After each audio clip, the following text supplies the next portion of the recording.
여러분 안녕하십니까? 끓는 물입니다. 오늘은 대한민국의 많은 아지매들이 우리 남편 최고야! 이러면서 자랑질을 하길래 도대체 뭔가 해서 가져와 봤어요. 제목 아내들이 말합니다. 남편과 결혼을 결심한 이유. 첫 번째 사연, 남편과 결혼하기 전 연애하던 시절 어느 10월 말이었습니다. 그때 저희 두 사람은 강원도 바닷가로 여행을 갔었어요. 그런데 이게 한겨울이 아님에도 강원도인데다가 바닷가라서 그런지 진짜 날씨가 너무너무 추운 거예요.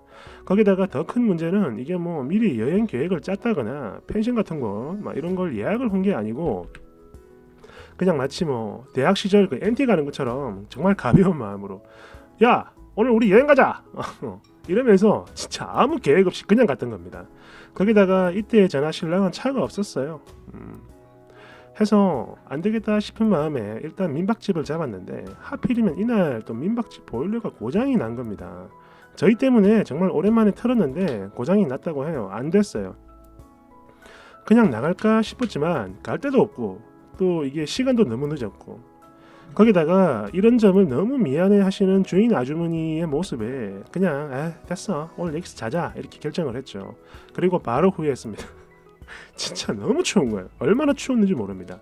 아닌 게 아니라 이가 달달달달 떨려올 지경인데 그러다 보니까 그 민박집에서의 로맨틱한 꽁냥꽁냥 떠있는 꿈도 못 꾸고 벗지를 못하는 거예요.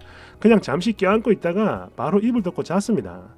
그러고 보니 잠이 어찌 들었는지도 잘 모르겠네요. 아무튼 그렇게 잠을 자고 다음날 아침에 일어났는데 세상에 제 몸이 이불 두 겹으로 김밥처럼 둘둘둘 말려 있는 겁니다. 그리고 발을 보니까 양말 두 켤레가 신겨져 있더군요. 이게 뭐냐면은 다음날 남편 본인이 갈아 신으려고 가져왔던 양말이에요. 여기서 들켰네. 오빠 손만 잡고 잘게 했더니 양말 두 켤레. 그리고 저희 남편은 그런 제 옆에서 이불도 안 덮고 자기가 가져온 잠바를 걸친 채 한쪽 구석에서 웅크린 자세로 잠을 자고 있는데 그 모습이 너무 짠하고 미안하고 또 거기다 감동까지 순간 울컥했어요. 그리고 이때 저는 바로 결심했습니다. 나에게 다른 남자 따위 필요 없어. 무조건 이 남자랑 결혼해야지. 그리고 현재 그때나 지금이나 마찬가지입니다. 아까도 말씀드렸지만 저는 추위를 엄청 타는 스타일이에요. 그래서 날씨가 조금만 차거나 건조하다 싶으면 바로 콜록콜록 기침을 하죠. 자다가도 콜록콜록. 그러면 그 늦은 새벽 시간 잠을 자던 신랑이 자리에서 벌떡 일어나 얼른 더운 물 가져오고 그리고 그걸 저에게 다 먹이고 자요. 제가 다 마실 때까지 안 자고 기다립니다.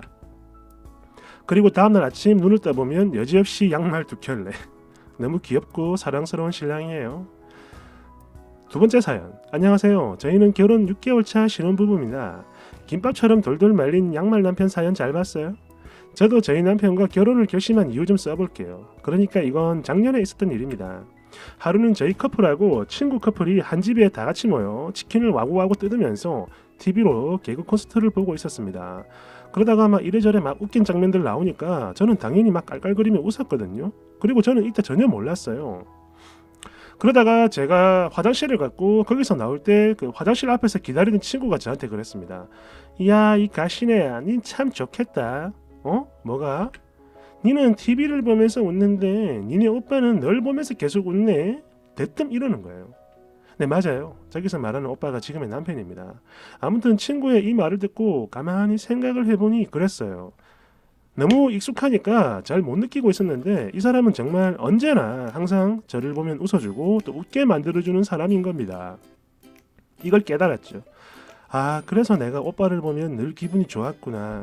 그럼 오빠랑 결혼하면 난 평생 죽을 때까지 행복하겠네?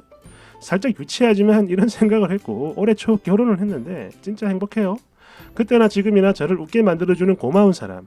너무 익숙해서 몰랐는데 그걸 알게 해준 친구가 저는 이 세상에서 남편과 부모님 다음으로 좋습니다. 친구가. 세 번째 사연. 저는 선천적으로 몸이 좀 약한 사람이에요. 그러니까 작년 죄송합니다. 그러니까 결혼 전 처녀일 때 한 번은 대학병원에 실려가 전신 마취까지 해야 하는 큰 수술을 2차례나 받은 적이 있고 지금도 그렇습니다. 많은 잔병들 때문에 병원을 마치 제 집처럼 막 드나들면서 살고 있죠. 아무튼 저희 두 사람이 연애를 하고 있던 어느 날 제가 쓰러졌고 그대로 병원에 입원을 했었는데요. 그때도 남친이죠. 지금의 남편이 제 병간호를 했습니다. 그리고 제가 결혼을 결심했던 그날도 그랬어요. 언제나처럼 끙끙거리며 잠을 잘 때마다 힘들어했던 저였는데 그런 제가 깊은 잠에 빠져들 때까지 곁에 있던 남편이 제 배를 가볍게 토닥토닥 한 30분 정도 두들겨주고 있었을 때 저는 그 따뜻한 손길을 느끼며 겨우겨우 선잠에 들락날락 그러다가 통증이 사그라들고 겨우 잠에 드는가 싶을 때 그 외에 병원에 보면 그 밤늦게 간호사분들이 환자들 상태 체크한다고 병실을 왔다 갔다 하잖아요. 저도 그거였는데 그때 제가 있던 병실의 문이 열렸고 그렇게 죄송합니다. 병실의 문이 열리면서 복도의 그 환한 불빛이 제 얼굴에 비춰지는 게 느껴졌습니다. 그리고 바로 그 순간 토닥거림이 멈췄어요. 그리고 제 얼굴 바로 위로 어떤 작은 그늘 같은 게 드리워지는가 싶더니 제 눈두덩과 가까운 거리에 어떤 온기가 느껴졌습니다. 손을 이렇게 가려준 거예요. 이렇게 따뜻한 온기가. 그러니까 이건 제가 눈이 부셔 잠에서 깰까 싶어 걱정된 남편이 그 빛을 자기 손으로 살짝 가려준 거죠. 이때 처음으로 결심했습니다. 아, 이 사람은 내가 늙고 병들어도 아니 하늘이 두 쪽이 나는 일이 생겨도 절대로 나를 버리거나 외면하지 않겠구나. 부모의 사랑이라는 걸 단 한 번도 받아보지 못하고 늘 불우했던 어린 시절을 보냈던 저. 그래서 그런지 누구보다 지독한 독신주의자였는데 이 순간 저의 모든 신념이 깨지면서 허물어졌고 이 사람과의 결혼을 결심하게 됐습니다. 당시 남편은 결혼을 하자라는 입장이었고 저는 연애만 하자라는 입장이었어요. 그리고 지금 결혼 5년 차. 그때 그 독신주의라는 신념을 깨부신 거 그거 이건 정말 제 인생에서 제일 잘한 일이라고 생각해요. 만약 이 남자가 아니었다면 저는 지금도 그때처럼 마음의 병을 짊어지고 살았을지도 모릅니다. 아니 지금뿐만 아니라 어쩌면 평생을 그렇게 살았겠죠. 아 멋있네요. 네 번째 사연. 어머 다들 사연이 너무 감동적이에요. 그래서 제 사연은 좀 별거 없어 보이기도 하는데 그래도 써볼게요. 일단 저는 저희 남편의 굉장히 바른 인성 때문에 반했습니다.